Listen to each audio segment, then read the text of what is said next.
everybody, welcome to my channel for the battle report of the third game of the Interregio 2022. We are playing, so we are like middle of the pack, I think like table 7, so like middle up, so to say, after 2 rounds, because we capped the first round 80 and we lost by 1.59 to 61 the second round. So definitely third game on Saturday, the target will be to bounce back from the defeat. You know already my list, and this was my opponent's list. He was playing a Tegu veteran on an Alpha Carnosaur, the Archmage with Protean Magic, so all the number 1 spell that he has access to, a King veteran. Then he has a unit of 8 Cayman Warriors, 2 small units of Tegu Warriors, 18 Skink Hunters, 2 units of Remphodon, so 5 of them, which is quite a lot of wounds to go through and still a good striking potential when they charge. 3 units of Guerrillas, 2 of them Chameleon, 1 of them Magnetic Short Bow. And then he had a Titanopod as a BSB for the entire army. So 2 big monsters, a big unit of Cayman, 2 big units of Remphodon that can charge far away, and then plenty of skinks and some small cheap warrior unit in core. Spell selection, decided to pick Swarm of Insect, which is quite good against the skinks that have only low resilience. Then he has, I picked also Totemic Salmon, Break the Spirit, Hurricane Beast, Hereditary and Chilling. We played King of the Hill on End-Cycle deployment. Matchup analysis, he has an insane buff magic for Saurian Enchant. Basically, it's crazy the amount of buffs that he has. It's really good. So it's not doing much from range, but I think he had almost no range damage from his magic. But he has like 5 buffs that he can use in close combat, which is really good. And it's easy to cast for him with +2. Lots of poison shots. I can potentially counter them with magic and breast weapon from my giants, so definitely something that I was looking forward to. Carnosaur as the prime target for my poison shot. I had the feeling that as soon as I basically deal with the Carno, I should be fine, because that's the only piece that scares me a bit. It can deal with my Great Can deal with a lot of stuff in my army, and basically as soon as I kill him, I should be able to push towards his secondary objective. My estimation of the matchup, I put a 10 in the matrix, still considering the fact that he can do a lot of wounds on my giant with the poison shot. He has the Alpha Carnosaur that could be annoying, so I could take some time to kill him. He's going to kill stuff in my list as well, so not an easy matchup, but still definitely playable, and potentially I could win big if I deal with the Carno quite quickly in the game. Deployment looks a bit weird, because as you can see, the mat on the table wasn't straight like the table angle, so it looks a bit weird at the beginning, but it's everything normal. So we had end cycle. He gave me the big center with a big impassable in the middle of my deployment zone. And he picked for King of the Hill the forest, which makes sense.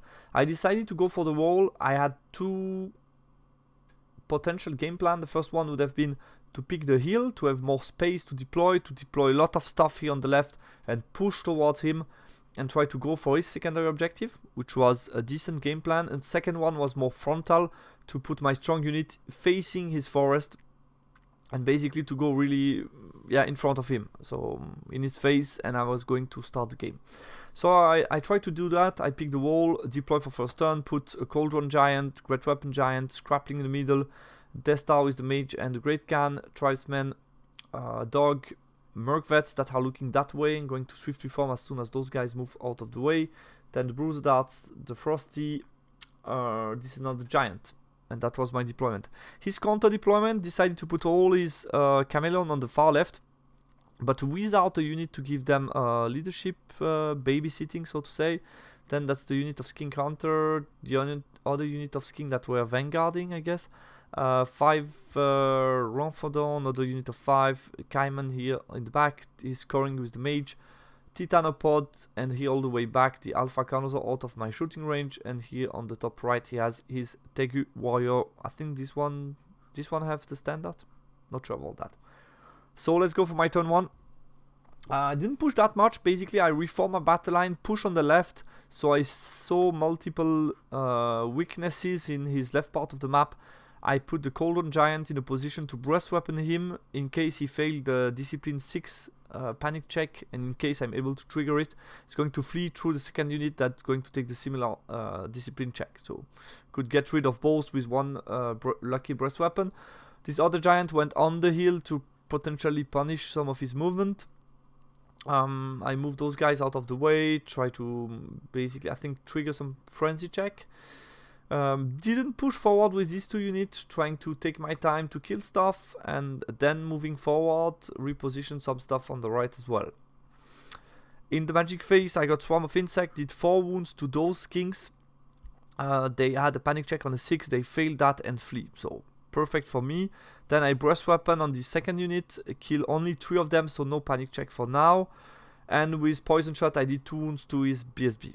And that was it for my first turn. His first turn, I decided to say fuck it, let's move the Carnosaur straight forward. So I moved the Carnosaur in front of me and put plenty of stuff as a counter charge, telling me you have middle long charge with both block. If you go in, don't go through, you get counter charged by the entire army basically. Reposition, yeah, the Renfordant to counter charge stuff. I think, yeah, I had at least 1 frenzy here that he passes. Second one, I would say, I think he had 2 frenzy and he passes both. So reposition stuff. Didn't rally those guys, they fled off the board, which is really nice for me. The remaining guys face my Giant to shoot at him. And that's it. In the magic phase, he got, also, yeah, he failed the march check on the 5 with those guys. In magic phase, he got +1 resilience on the Carno, which didn't matter much for me. He got reroll to wound on the Carno. Basically, +1 resilience protect him a bit better against the hunting spear shoot from the Frosty.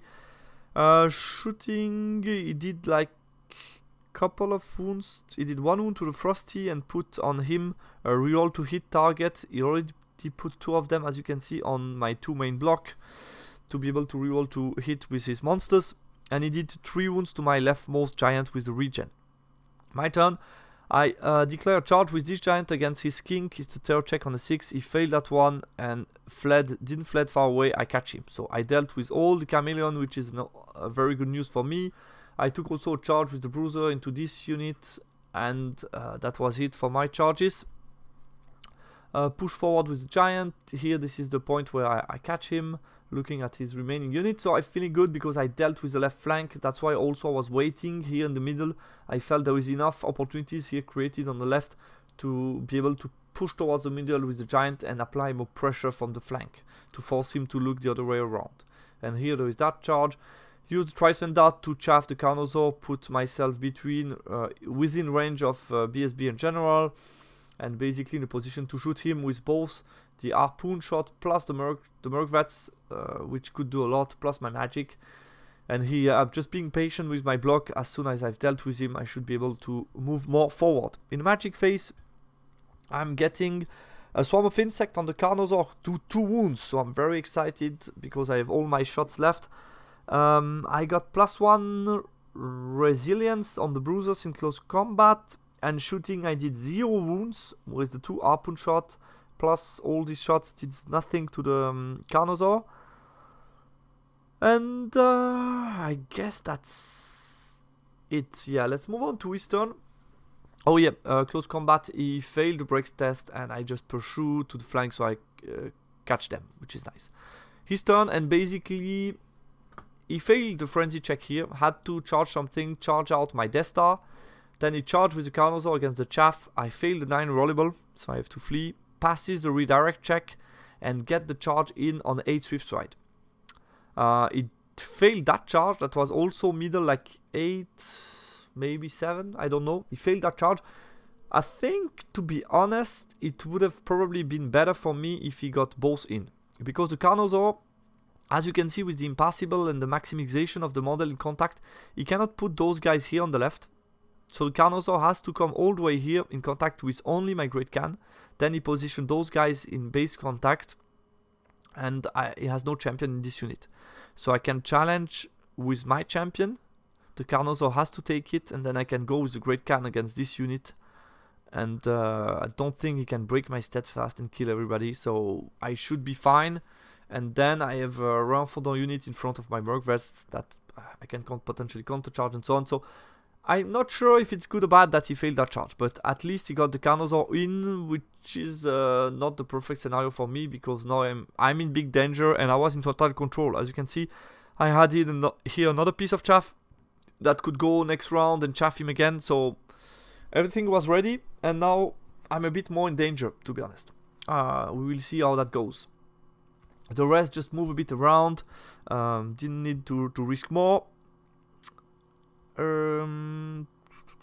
Magic Face, I Binding Scroll regen, he got reroll to wound and +1 resilience. So basically my idea was to sacrifice my champion this round, next round take the challenge, but I want to buff myself before I go in the challenge with the Great Khan. So that's the idea. Close, so shooting, he did some wounds. I think he did like 3 wounds to this giant. And that's it. And close combat, he ate my champion. I passed my non-rollable check, and he decided to reform in a way to avoid giving me a flank charge with the Merc Vets. So that's how he reform. Basically to avoid me getting the flank charge. So on my turn, I took the time out to discuss about that, but my decision was not to charge with the Merc Vets in the front, because this brings nothing. It's going to challenge. I'm only bringing like a charge, a rank, and a standard, which is not that much. And basically, if he sticks, then I'm in big trouble because I get counter charged by a lot of stuff. So we didn't felt it was the right choice. That's the reason why we didn't we go against the charge. I took the charge here with the giant in his flank. Repositioned my giant out of arc of those guys to bait him to charge me, and then I guess that's more or less it. In the magic phase, I got hereditary off and break the spirit off on him, so he's hitting on 5 up, rerollable for the Carno, wounding me on 3 up, rerollable for both. We will see how that goes. Shooting, I did 1 wound to the BSB. And then close combat, so here are the stats. The guy on top did, as expected, 1 wound. And the Carno below rolled really good, did 2 battle focus, and I managed some ward save. So it's very 50-50, as you can see. And he rolled the 2 wounds that he needed. So I had like a slightly less than 50% chance of suffering less than 2 wounds. And he did the 2 wounds that multiply into 4 wounds.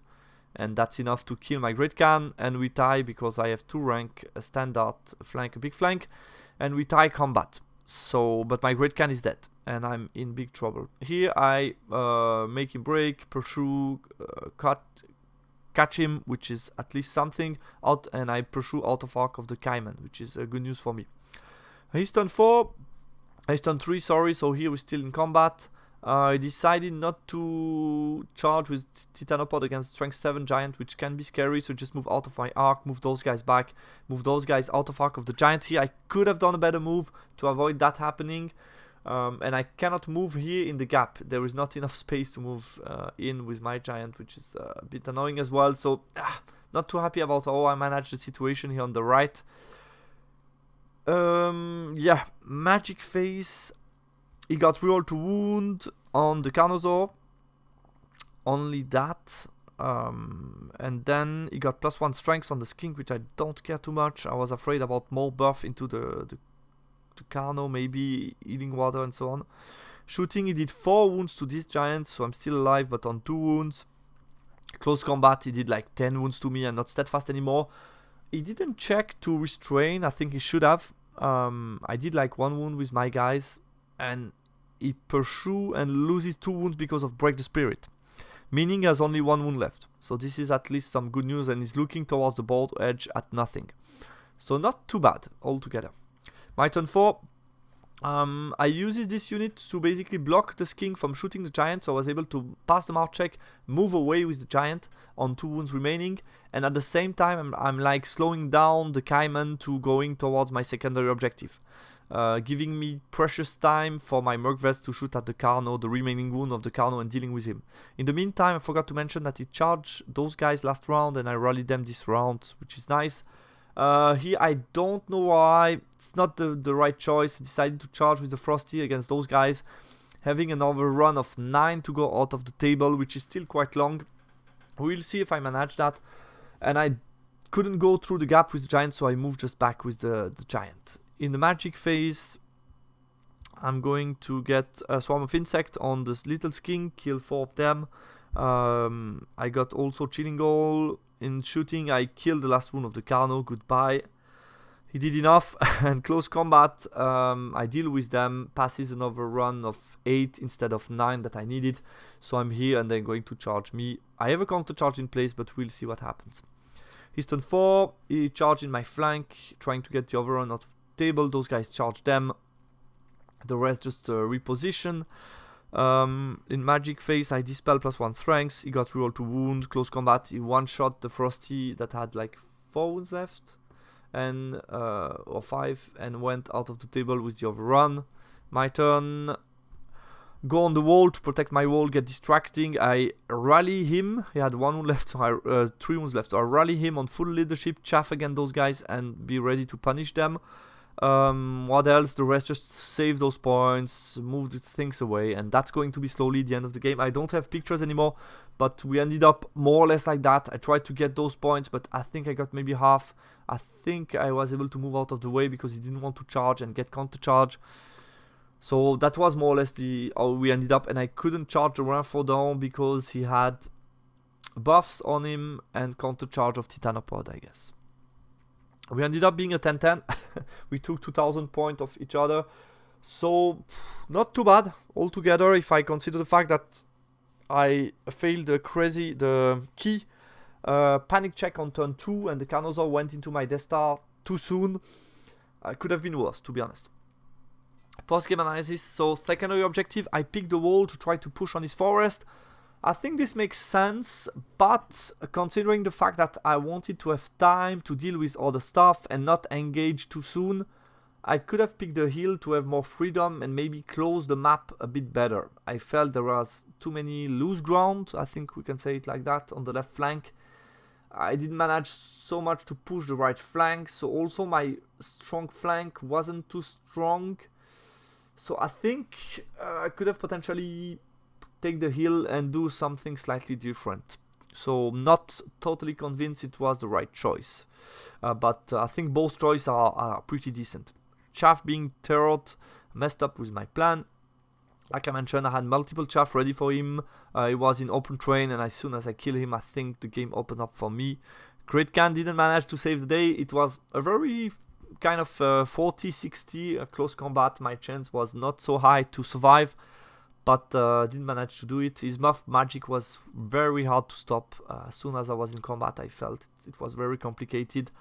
So I think considering the range of his damage plus the type of magic that he has, I could have potentially choose the other deployment option. Frost Mammoth Charge was too risky and I just lost more points than I got. Tricemen rely a lot on the Great Khan against strong characters, so I don't have the strongest Death Star on the planet. No Ligatong, no other character in the unit.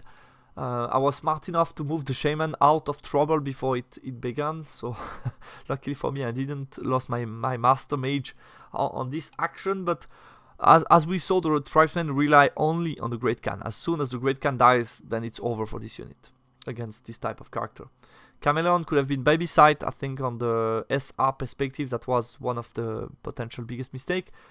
And yeah, like I said, happy to come out with a draw after such a dramatic turn 2. Wasn't so easy to recover, but I still managed to take good decision. And I think for him, definitely a mistake to not take the restraint check. I don't remember, I cannot recall if he took it or not.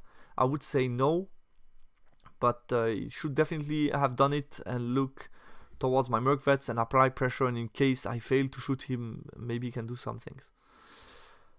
Result of the round, we ended up capping this third round, so as you can see we won on all 5 other tables, so totally fine. Yeah, it's good for us to be able to bounce back and get another cap, and we were definitely not at the top starting day 2, but close to the top teams, so we had still a good chance to go and try to win the tournament. Guys, that's all for this battle report. I hope you liked it. A very interesting game and a more wild and engaged that I hope at the beginning. I would have hoped to be more in control, but sometimes that's how it happens. It was important to be able to take still the smart decision and not rush into bad decisions.